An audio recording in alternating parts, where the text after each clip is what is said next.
Assalamualaikum warahmatullahi wabarakatuh. Salam sejahtera untuk kita semua. Jika kalian mempunyai hobi mendengarkan cerita-cerita mistik, kisah nyata, cerita horor pendaki gunung, dan kisah-kisah misteri lainnya, KFF TV adalah tempat yang tepat untuk Anda. Jangan lupa di subscribe, komen, dan like agar kalian tidak ketinggalan cerita-cerita menarik lainnya dari saya. Masih dalam tema yang sama, kali ini Bang Diko akan membawakan sebuah kisah nyata yang terjadi di Pulau Sumatera.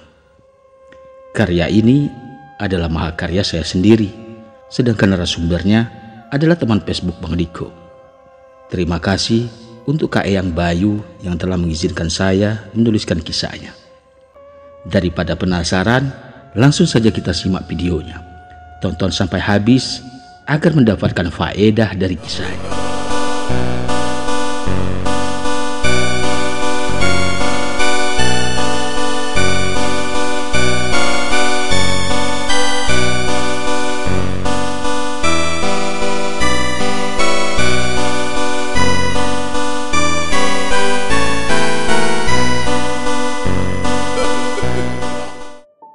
Bismillahirrahmanirrahim. Sepertinya ada orang yang sedang mengamalkan ajaran sesat, ujar Pak Samsudin, pemangku adat setempat. Peristiwa semacam ini untuk pertama kalinya terjadi di desa kami.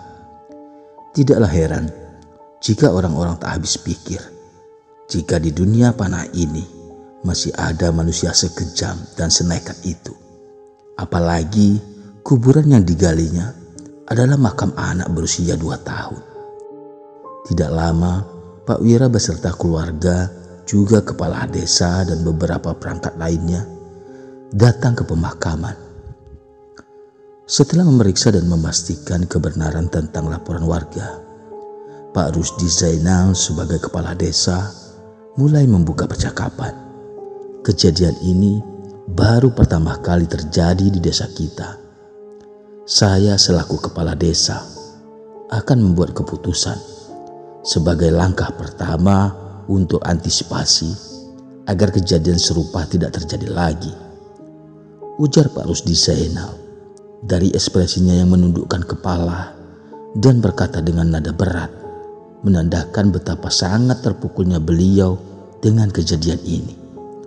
Suasana desa yang tadinya damai dan tentram kini mulai terusik oleh pencurian mayat. Aku yang sudah membuat janji jauh-jauh hari dengan sekretaris desa tentu tidak bisa membatalkan janji itu begitu saja. Setelah bermusyawarah di atas kuburan anak Pak Wira, kami kemudian membubarkan diri sesuai keputusan dari kepala desa. Mulai nanti malam diadakan ronda bergilir. Bagaimana Pak? Apa benar anak Pak Wira digondol maling? Tanya Lastri tak kala aku tiba di rumah. Dugaan sementara mayat anak Pak Wira dicuri, ujarku. Aneh, mayat kok dimaling? Memangnya untuk apa? Hardiknya. Entahlah. Oh ya, ibu jadi bantu nugal di ladang Marzan? Tanyaku. Jadi Pak, ibu yakin banyak orang yang tidak datang karena ingin membantu mencari mayat anak Pak Wira? Jawabnya.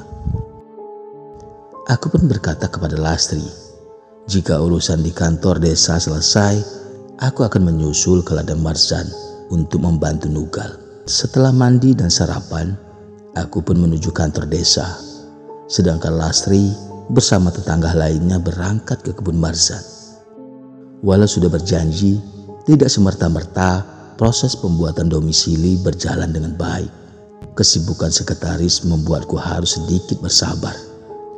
Walau hampir 3 jam mengantri, akhirnya selesai juga. Jarum pendek jam menunjuk ke angka 9. Aku segera pulang ke rumah dan berencana ingin menyusul Lastri untuk bersama-sama membantu nugal di ladang Marzan.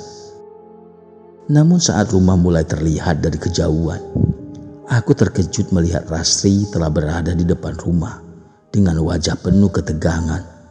Dari gelagatnya, sepertinya dia memang menunggu kepulanganku.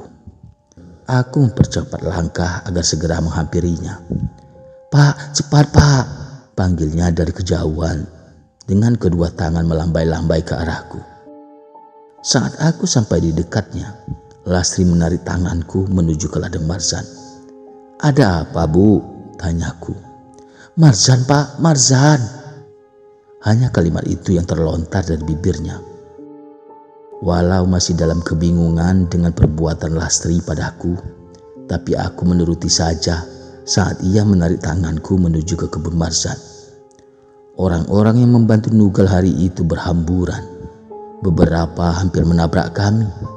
Hanya ekspresi kengerian yang terlihat dari rona wajah mereka. Cahaya matahari di ujung cakrawala yang kian menggapai senja nampak merah seperti darah, seolah menggambarkan sesuatu yang mengerikan sedang terjadi. Bumi seolah gersang. Kaki yang kian memasuki gerbang hutan mulai disambut oleh suara riuh pepohonan bergesekan akibat hembusan angin yang seolah tak jelas dari mana datangnya. "Cepat Pak, cepat bantu Marzan!" terdengar suara gemetar dari bibir Lastri di tengah riuhnya penduduk yang berhamburan. Lastri terus saja menarik tanganku, mengajakku agar segera menuju ke kebun Marzan. Entah apa yang terjadi di sana, ekspresi ketakutan sangat terlihat di ronah wajah mereka yang berhamburan. Beberapa orang terjatuh ke tanah, terkulai lemah tanpa tenaga, seolah-olah habis menyaksikan sesuatu yang sangat mengerikan. "Cepatlah Pak," hanya itu ucapan terucap dari mulut Lastri. Beberapa kali aku mencoba bertanya kepadanya, ada apa? Namun bibirnya seolah terkunci. Buliran keringat yang bercucuran disertai wajah yang pucat menggambarkan ekspresi ketakutan yang begitu luar biasa. Hanya itulah sebagai gambaran yang menjadi satu-satunya isyarat sebagai jawaban. Sungguh aku tidak mengerti dengan ekspresi wajah Lastri. Berumur-umur baru kali ini aku melihat rona ketakutan yang sangat mengerikan dari dirinya. Gejolak di dalam diri ini semakin berkecamuk. Jiwa yang bingung, ditambah lagi pertanyaan yang tak kunjung mendapatkan jawaban pasti, membuat naluri kian penasaran. Hanya doa aku sematkan dalam jiwa agar tidak terjadi hal buruk pada Marzan. "Itu Pak." Aku amati arah tangan Lastri yang menunjuk ke arah tengah ladang Marzan. Seketika kedua kaki ini seolah tak mempunyai tenaga lagi untuk menopang tubuh. Seluruh organ tubuh terasa lemas. Desiran darah begitu hebat. Rasanya seperti teriris sembilu. Perasaan yang sungguh menggetarkan sanubari. Jiwaku bergidik tak kalah melihat Idris bak orang kesetanan. Hampir semua bagian wajahnya berlumuran cairan berwarna merah. Bau anyir darah segar terasa sangat pekat. "Cukup Idris, dia sudah meninggal," ujarku dari kejauhan. Hanya itu yang mampu diperbuat untuk melerai dan menyadarkan Idris agar tak lagi menyiksa jasad yang sudah tak bernyawa itu. Seketika Idris menghentikan pergulatannya. Ia memalingkan tubuh dan mulai mengarahkan seluruh tubuhnya ke arah kami. Tatapan matanya begitu tajam. Cahaya terik sang surya sesekali membuat parang panjang yang berada di tangannya mengeluarkan kilatan yang menyilaukan. Walau benda tajam itu hampir seutuhnya terbungkus oleh darah Marzan. "Mas, aku takut," ujar Lastri dengan suara bergetar dan lemah. "Dia sudah meninggal. Tidak seharusnya kamu memotong-motong tubuhnya seperti itu. Sadarlah, dia adalah adik iparmu sendiri." Aku menguatkan diri agar bisa menyadarkan Idris. Walau sebenarnya jiwaku merontah karena ketakutan.